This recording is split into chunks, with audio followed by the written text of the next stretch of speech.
Saludos y bienvenidos a otro video de Universidad Cristo. Este video titulado con esta pregunta: ¿Jesús es Jehová? La respuesta a esta pregunta la encontramos a través de la historia y a través de conocer cómo la divinidad, la deidad, lo absoluto, lo que nosotros en contexto llamamos y conocemos por Dios, cómo a través de la historia que antecedió todas estas historias que llamamos el Tanaj o Antiguo Testamento, la Torá, las historias del pueblo judeo hebreo, que han venido a ser las historias que nos han influenciado a nosotros en nuestro mundo occidental, cómo estas historias fueron inspiradas, cómo fueron influenciadas verdaderamente por la historia que las antecedía.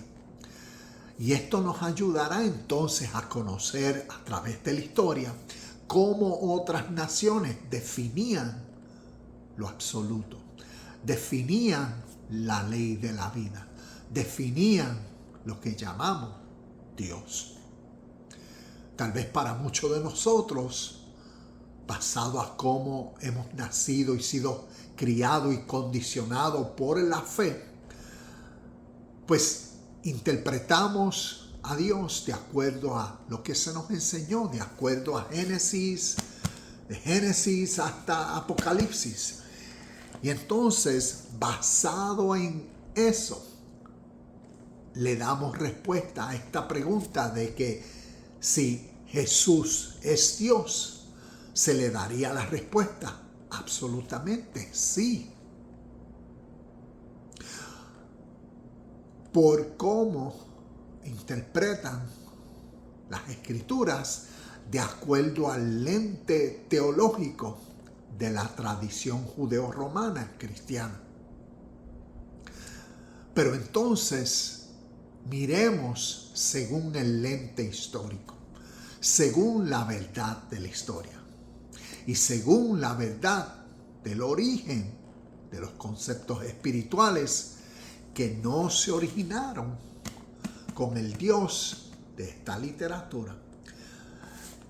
Y esto nos ayudará históricamente y verdaderamente a entender las definiciones que otras naciones, pueblos y gentes y tradiciones hasta el día de hoy le dan a Dios.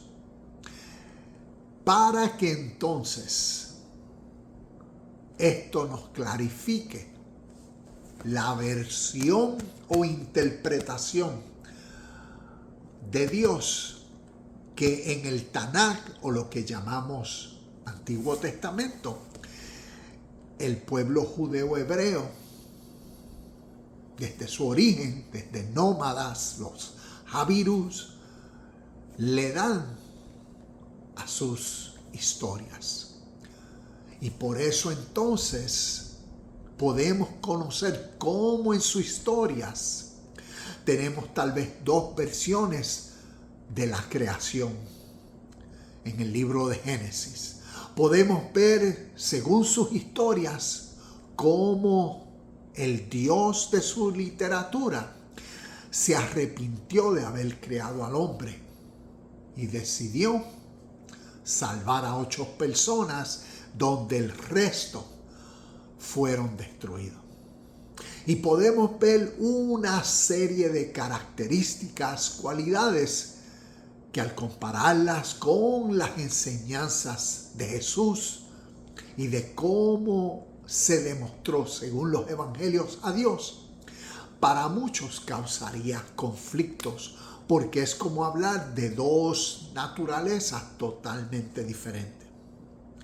Y por eso mi énfasis en conocer la historia y conocer el significado de Dios a través de la historia, porque esto entonces nos iluminará en nuestro presente, en el entendimiento de esta literatura espiritual y ver el espíritu en esta literatura según la interpretación y entendimiento del pueblo judeo-hebreo y por qué según su tradición al día de hoy la siguen practicando en vida, en bien, por la interpretación de esta literatura que según ellos, originada por ellos, contiene, a diferencia de cómo la tradición de fe judeo-romana cristiana hasta el día de hoy le da la interpretación totalmente diferente de toda esta escritura. Y ahí vemos los conflictos, y ahí vemos las diferencias. Entonces, te quiero compartir algunos versículos y compartir algunos comentarios basados en los años de mi estudio personal y de lo que me ha hecho reflexionar y me ha ayudado a conseguirle respuestas a muchas preguntas y darle esta respuesta que voy a compartir con ustedes a esta pregunta. ¿Jesús es Jehová? Y mi respuesta es no. Y permíteme compartir contigo el por qué. Vamos a leer ciertos versículos. El primero es Deuteronomio, capítulo 4, versículo 39. Y dice en la Nueva Traducción Viviente: entonces recuerda lo siguiente y tenlo siempre presente. El Señor es Dios en los cielos y en la tierra, y no hay otro. Cuando leemos el Tanakh, cuando leemos la Torá, lo que llamamos Viejo Testamento, primero, algo bien significativo es el orden cronológico que las escrituras hebreas tienen. No es igual al orden cronológico que tal vez nuestras Biblias, si utilizamos la Nueva Traducción Viviente o la Reina Valera o la Nueva Versión Internacional. Cuando vemos el Antiguo Testamento, vemos que comienza en Génesis y termina en Malaquía. Y cuando uno lee eso, uno puede ver como decir que está delineando lo que llaman la revelación profética o el mensaje profético de salvación que se va a revelar en el Nuevo Testamento en Jesús. Dios encarnado, Jesucristo como mediador y salvador de la humanidad. Y así se interpreta según la tradición de fe judeo-romana cristiana. Pero cuando uno mira el Tanakh, no está así. Su orden cronológico es totalmente diferente. Porque según sus escrituras, inspiradas para impartir el espíritu de sabiduría que a través de la historia ha sido impartido según ellos, según sus escribas, rabinos, ancianos. Y por eso, de la forma en que ellos escriben, el énfasis es el pueblo. Y de la forma cronológica, el espíritu salvífico para el pueblo y su redención siempre ha sido mesiánica y siempre es cuando el espíritu mesiánico es manifestado en y a través de ellos en su mundo presente. La forma interpretativa que tienen ellos totalmente diferente, porque interpretan a Dios en acuerdo y se demuestra la influencia que los escribas que originaron lo que llamamos el Viejo Testamento tuvieron de las naciones que los antecedían.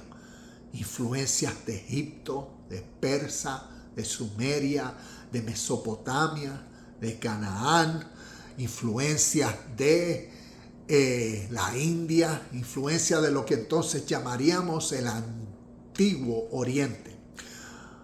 Porque está lo que se conoce como el Antiguo Cercano Oriente, pero cuando hablo del Oriente, me estoy refiriendo allá a India, Japón, China, ese mundo oriental o el viejo mundo. Que de este mundo oriental es donde parte el monoteísmo y la interpretación y definición, significado de Dios como la esencia absoluta, universal, siempre presente. La causa o razón del efecto. Y el efecto es el universo, el mundo, el cosmos, la tierra, la humanidad y todo lo que es hoy en día. Entonces, cuando miramos cómo a través de la historia que antecedieron estas historias definían lo que Dios es, entonces podemos conocer y entender y comprender cómo una nueva nación que se estaba formando crearon sus historias para distinguirse y separarse de otras naciones. Y por eso en sus historias vemos como un Dios estatal, Jehová, Yahweh, el Dios guerrero, según Éxodo, entiendo que capítulo 15, versículo 3. Vemos cómo fue elevado según los escribas al nivel de la deidad suprema universal, como leímos en el versículo. El único Dios en los cielos y en la tierra.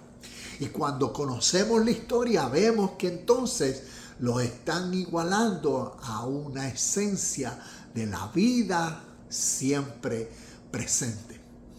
Y esto nos ayuda entonces a entender mejor el lenguaje poético, figurativo, simbólico, metafórico, que entonces vemos en el libro de Génesis.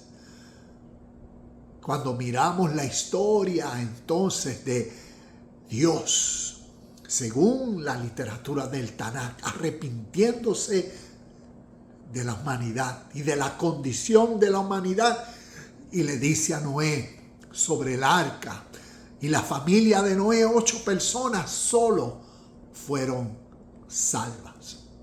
El resto de la humanidad destruidos.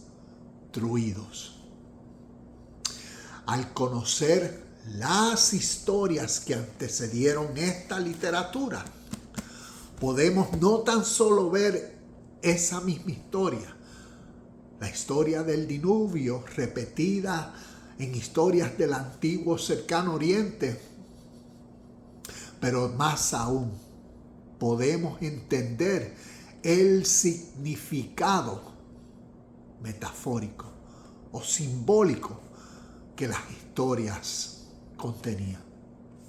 Y esto nos ayudaría a entender mejor a por qué el Dios en la literatura del Viejo Testamento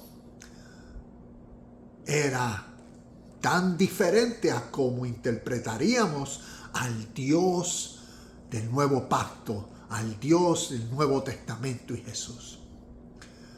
Porque lamentablemente nosotros, occidentales, que desde que nacimos fuimos condicionados a creer estas historias.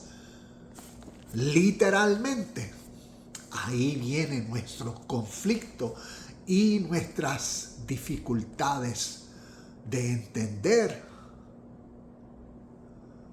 nuestro presente, porque se nos hace difícil entender y comprender la historia, porque tenemos pasado a los términos teológicos, pasado a las interpretaciones dogmáticas de nuestras tradiciones de fe occidentales, un mundo diferente con una mente diferente, le imponen a la historia del pasado su mentalidad, y eso causa que no se entienda el contexto histórico y cómo estas historias simbólicas fueron creadas. Y por eso necesitamos conocer la historia y crecer para entender el porqué. Nos dice este versículo nuevamente: el Señor es Dios en los cielos y en la tierra, y no hay otro. ¿Por qué utiliza este lenguaje? Porque una nueva nación están interpretando ahora según sus ideas, según sus deseos humanos, para separarse de otros. Están interpretando la ley de vida. Lo que a través de la historia se llama Dios. Y por eso vemos que entonces la ira de Dios, según el Viejo Testamento, vemos las destrucciones que Dios causó. O ve y mata, destruye a estas 7 naciones, como si leemos Deuteronomio capítulo 7, versículo del 1 al 3, y dice: y no tengas compasión de ellas. No. Una persona puede decir: ay, es que Dios, bueno, era temible, o podemos tratar de decir: pero tú ves, mira, ese Dios del Antiguo Testamento no es el mismo del Nuevo Testamento. Y lo que todo eso demuestra es nuestra ignorancia de la historia.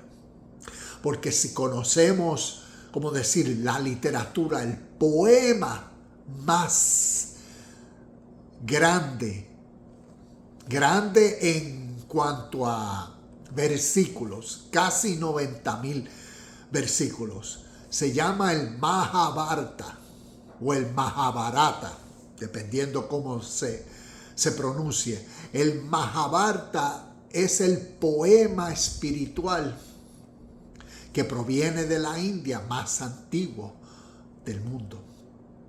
Y cuando uno conoce esta literatura poética y lo que representan los personajes en esas historias y las guerras y las destrucciones, entonces nos puede ayudar a entender la historia y cómo estas historias del Oriente influenciaron las historias del antiguo cercano Oriente, de Persa, de Sumeria, de Babilonia, de Mesopotamia y de Egipto, a los cananeos y a los Jabirús, a los judeo-hebreos y a esta literatura. Y entonces vemos cómo cada nación interpretaba verdades de la vida de la humanidad. Y en especial lo que nosotros llamamos hoy la ley de causa y efecto.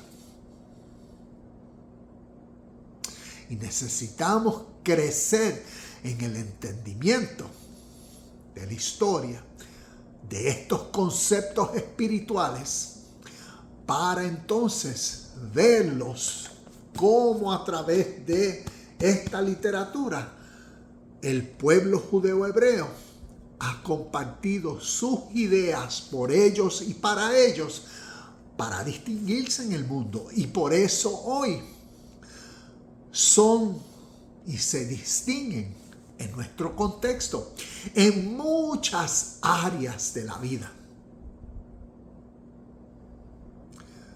Porque sus historias, sus cuentos,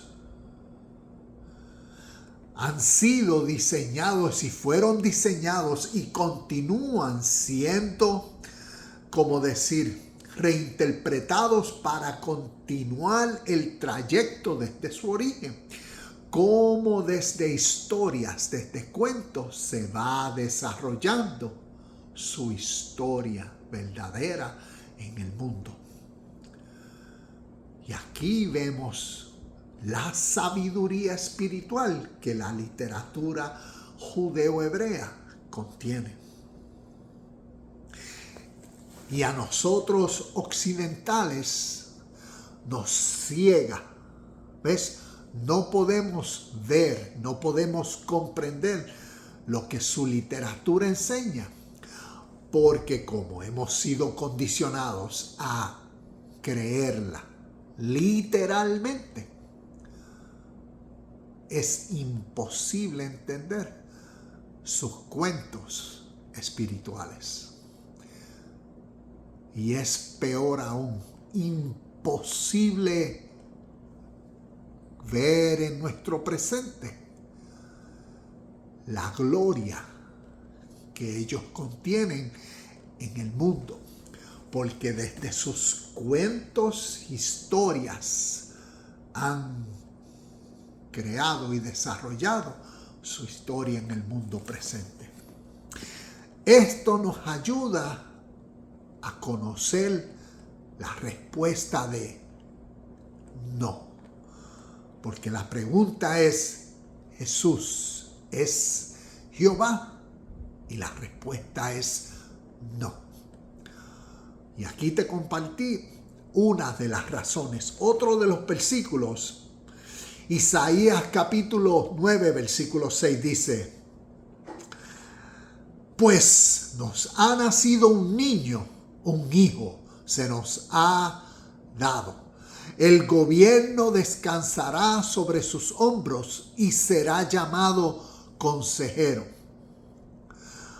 Maravilloso, Dios poderoso, Padre eterno, Príncipe de paz. La pregunta es, ¿este versículo se estaba refiriendo a Jesús? ¿O este versículo poéticamente en Isaías se está refiriendo como hijo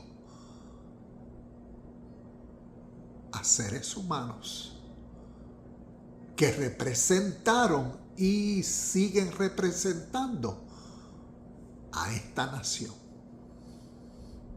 A la nación que les hablé, a la nación judeo-hebrea. Porque esta literatura es en representación a ellos y a su pueblo, distinguiéndolos en el mundo.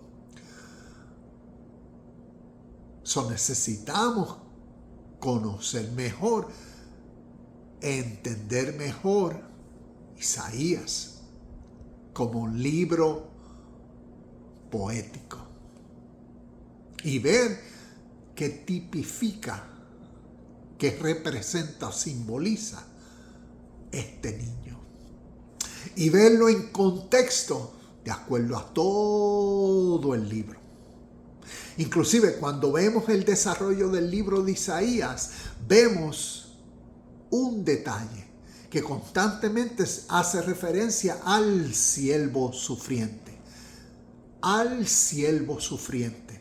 Entiendo que en el capítulo 43, entiendo el 41, 43, 45, 47, 48, en el 50, 51, en el capítulo 53, el siervo sufriente. Isaías 53, 5. Mas el herido fue por nuestras rebeliones, molido por nuestros pecados. El castigo de nuestra paz fue sobre él, y por su llaga fuimos nosotros curados. Ese versículo se refería a Jesús. No. Cuando entendemos la historia y entendemos el lenguaje poético, figurativo, simbólico, entenderemos el libro de Isaías y el siervo sufriente, refiriéndose a un remanente de este pueblo que en su historia y en la historia ha preservado el espíritu que sus escrituras contienen para llevarlos de sus historias y cuentos a su historia y gloria, a su poder natural a través de las naciones. Isaías 9:6 estaba hablando de Jesús. No. La salvación de Jehová, según Isaías 43:11, dice: salvación de Jehová solo para el pueblo. Necesitamos entender esto, que a través de la historia está esta diferencia. El cristiano en su tradición religiosa interpreta la salvación, interpreta también que Jesús es Jehová y Jehová es Jesús, y en él se encuentra la salvación, y por eso la salvación se interpreta: de mi Salvador Jesús, yo poner fe en él, creer para que me salve de mis pecados y me salve de este mundo de maldad. Y a través de el Tanakh, el Torah, y como les hablé, a través de la historia del pueblo judeo hebreo en su literatura, y en su literatura también que se extiende al Talmud, se entiende en Mishnah, se extiende en Merkabah, en Kabbalah, se extiende también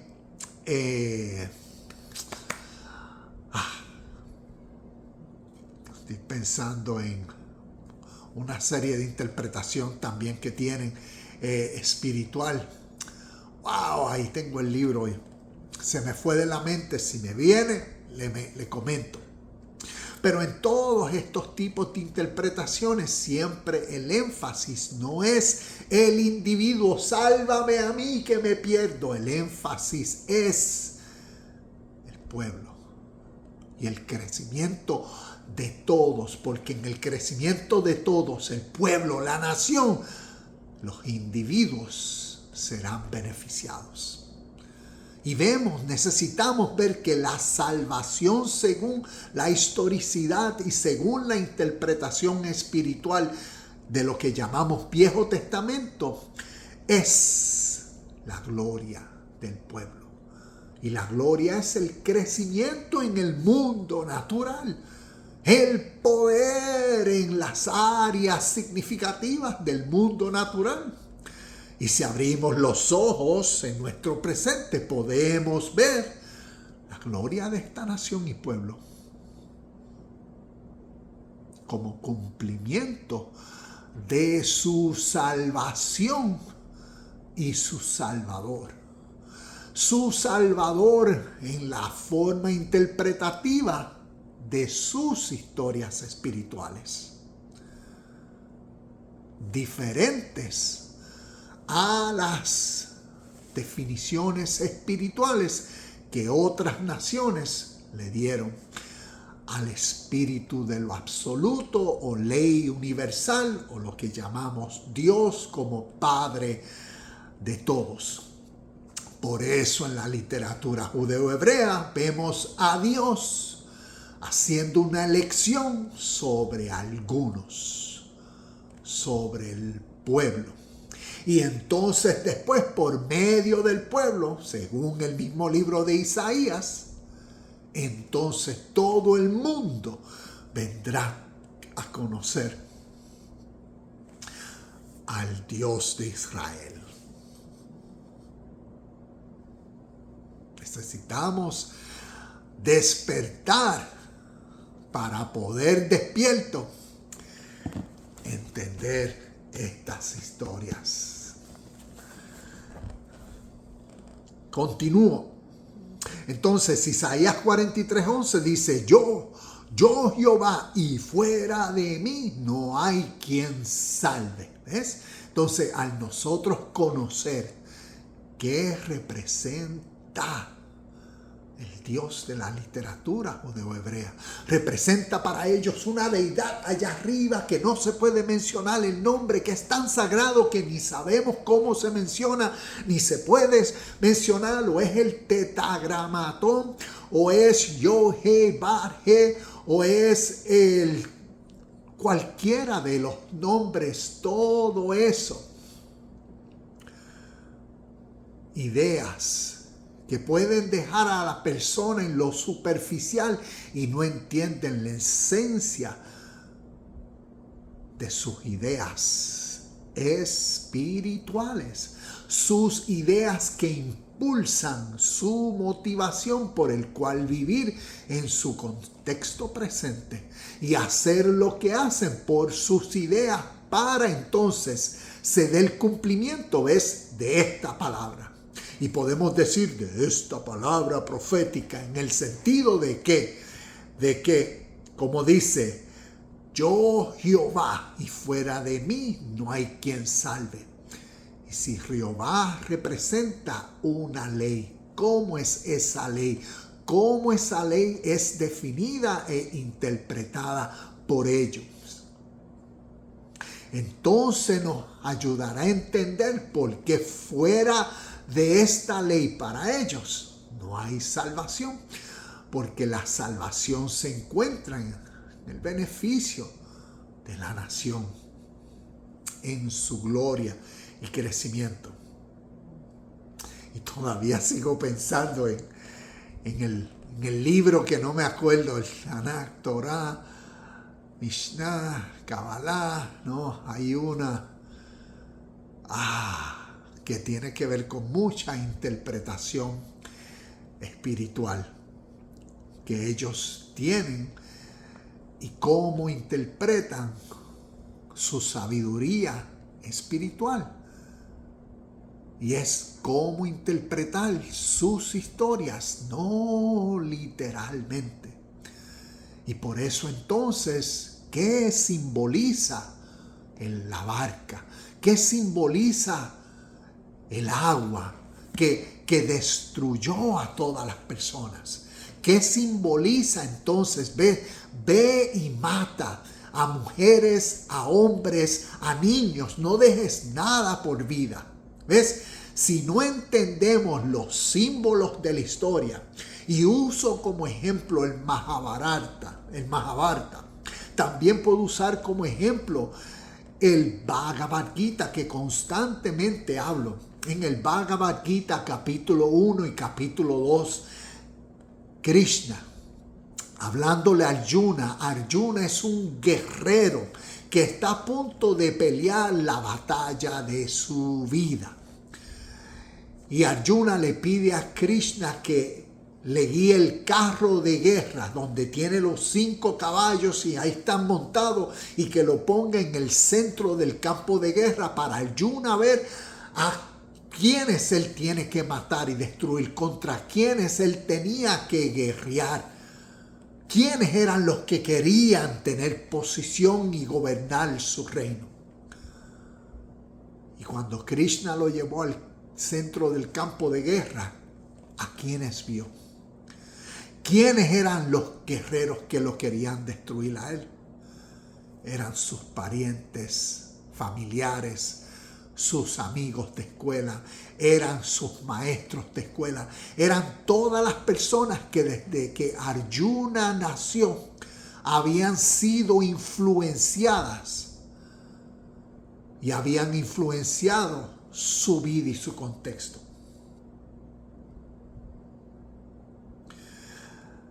Y después de él verlos a todos, dijo, no puedo pelear, porque sabía que tenía que matarlos a todos. Y ahí viene la enseñanza espiritual del Bhagavad Gita. Cuando Krishna comienza a revelarle a Arjuna quiénes son cada uno de esos parientes y por qué tienes que destruirlo. Por el bien de la justicia, porque era la guerra que se estaba peleando. Y cada uno de esos parientes, familiares, amigos, maestros, todas las personas que influenciaron a Arjuna desde que había nacido hasta ese tiempo como guerrero, representan en esta historia los hábitos, las viejas costumbres, lo que llamaríamos la vida ignorancia, la vida del ego, lo que el Nuevo Testamento llama la naturaleza pecaminosa. El origen de esa naturaleza pecaminosa se forma en la ignorancia de lo divino dentro del ser. Y cuando conocemos estas historias poéticas, simbólicas, metafóricas, cuentos espirituales que antecedieron por miles de años estas historias, podemos entonces conocer cómo estas historias fueron formadas y crecer en el entendimiento del significado y ver en nuestro presente la naturaleza de la vida y ver en nuestro presente cómo personas por sus ideas y deseos han creado el mundo, en especial el mundo del occidente. Nuevamente necesitamos crecer en el entendimiento de la historia. Según los evangelios, Jesús, y según la historia, Jesús fue un ser humano como tú y como yo. Y la salvación que Él vino a compartir a través de la historia era no poniendo la fe y la creencia en un hombre o un hombre Dios que viniera a salvarnos, sino la salvación siempre ha sido en la conciencia, en el entendimiento de cómo vivir una vida justa dentro del ser humano que necesita formarse. Y eso fue como Él vino a concientizar en el primer siglo a los suyos, a esa conciencia que Él llamó el reino de Dios. Está entre vosotros y está en vosotros. A una verdad espiritual que necesitaba ser descubierta dentro del ser humano. Por eso la salvación de Jesús para todos. Y por eso vemos en los evangelios, porque Él vino a los suyos, porque estaban condicionados ¿a qué? A sus tradiciones y más aún a la ignorancia que predominaba su naturaleza humana, que vivían por los deseos, como hablé hace unos minutos. Vivían por satisfacer o vivían en ese estado de sus hábitos que habían sido condicionados desde que nacieron, sus costumbres. Y de esa conciencia natural es que Jesús en la historia, el ser sobrenatural, porque Jesús había vivido la experiencia de la transformación en su ser, de pasar de un hombre natural, un hombre carnal, un hombre arraigado naturalmente a sus deseos y compulsiones, pasiones, como todo ser natural, a ser el ser sobrenatural, al ser que vino a entender un valor de vida superior, una vida justa, una vida pura, una vida perfecta, una vida honesta, una vida en paz, una vida en hermandad, un amor que nos une a todos. Y eso es la esencia, raíz del espíritu universal, de la ley espiritual entre todos y en todos. Que entonces el ser humano necesita crecer porque es ignorante, ¿ves? Por eso está muerto o está ciego a esa verdad de la vida natural. El espíritu de lo que llamamos Dios siempre es entre todos y en todos. Y el ser humano, por sus tradiciones, por sus religiones, por sus hábitos, conductas, por su ser egocéntrico, no ve esa verdad espiritual, esa verdad de la vida natural.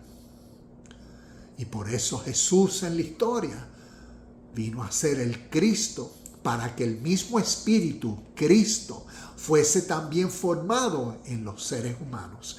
Y a través de las historias del Nuevo Testamento, ahí está la salvación de la humanidad.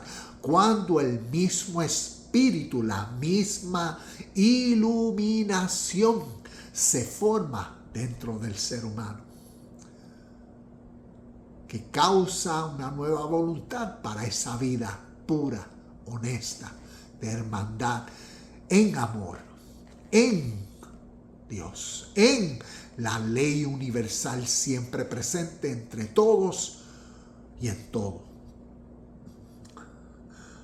Por eso, para terminar, comparto estos 3 versículos. El primero es Hechos capítulo 4, versículo 2. La salvación de Jesús para todos. Estaban muy enojados porque Pedro y Juan enseñaban que los muertos podían resucitar, así como Jesús había resucitado. Esto es en Hechos capítulo 4, versículo 2. Cuando vemos esto, los muertos podían resucitar. ¿Ves? Vemos ese lenguaje figurativo. ¿A qué se refiere?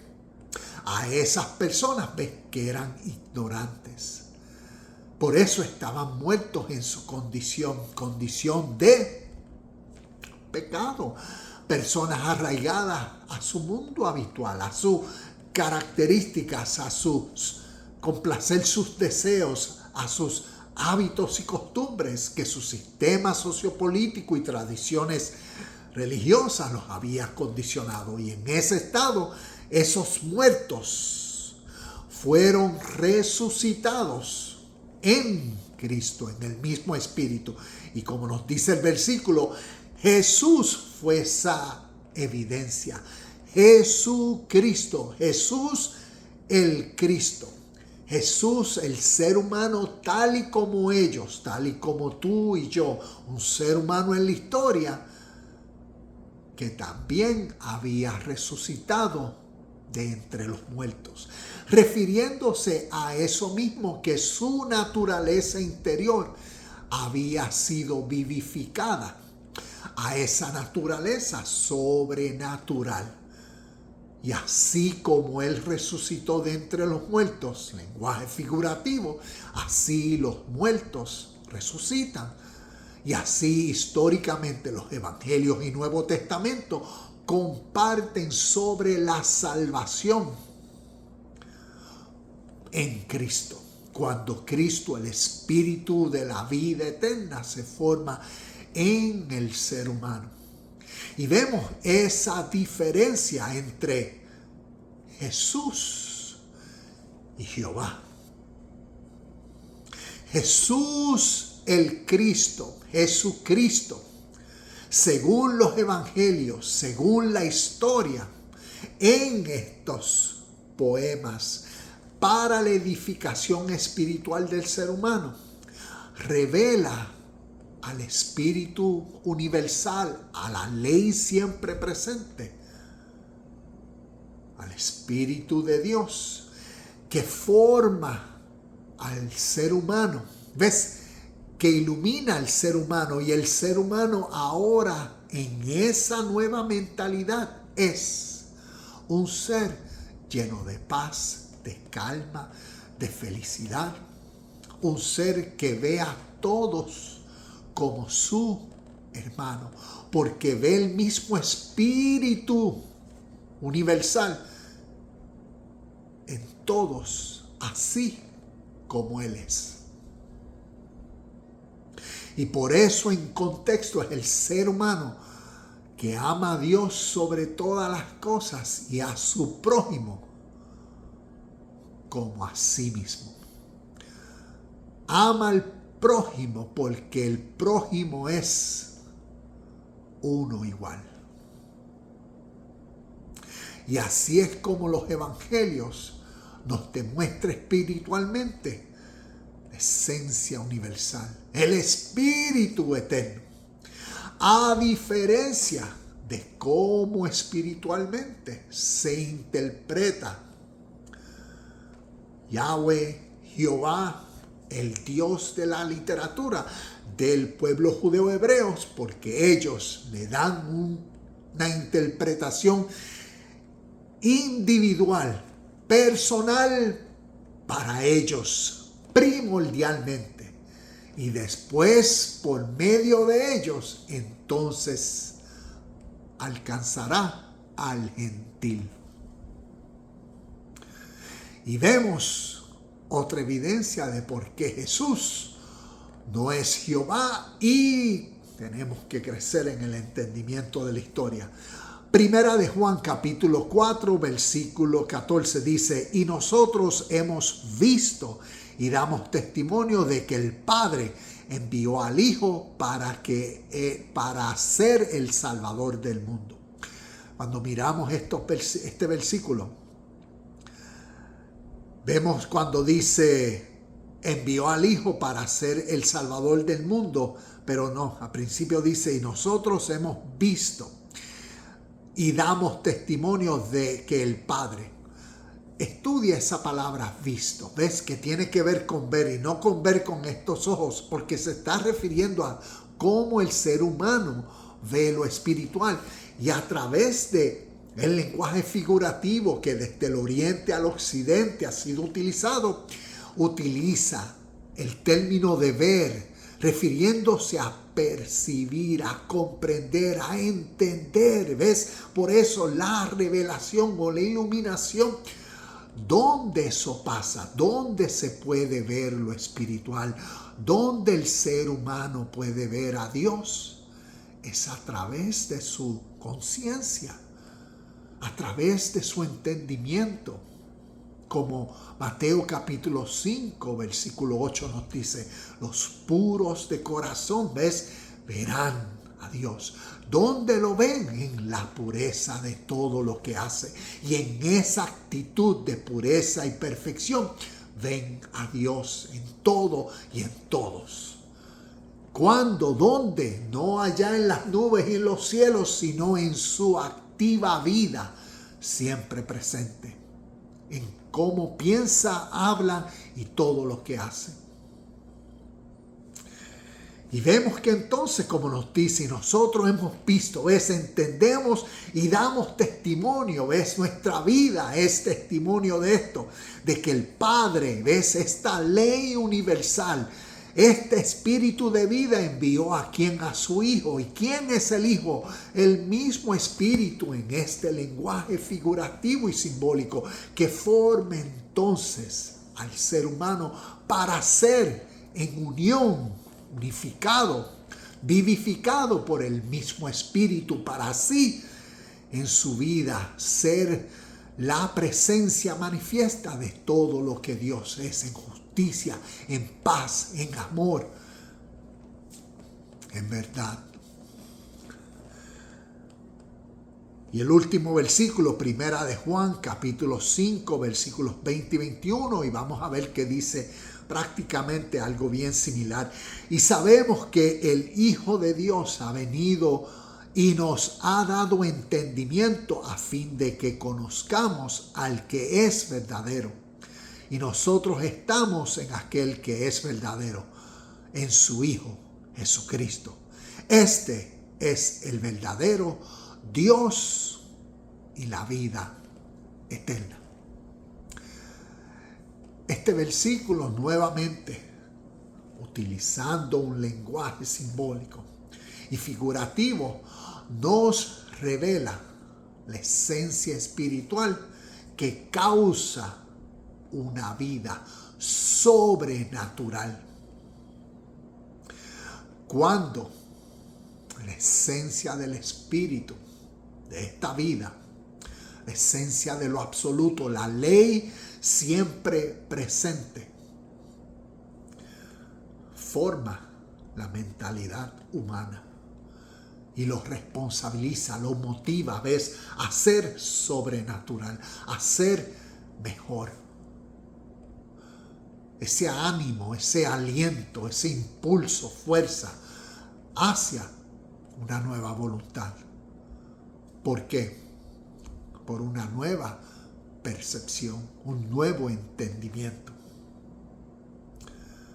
Y aquí podemos ver cómo otra evidencia a la respuesta de que la pregunta inicial, ¿Jesús es Jehová? No, porque tenemos muchas razones que demuestran que la respuesta es no. Y en nuestro presente necesitamos poner a un lado la tradición cultural, religión que tal vez nos ha condicionado y formalizado y nos nubla, no nos permite ver, entender conceptos espirituales y ver cómo a través de la historia se han definido.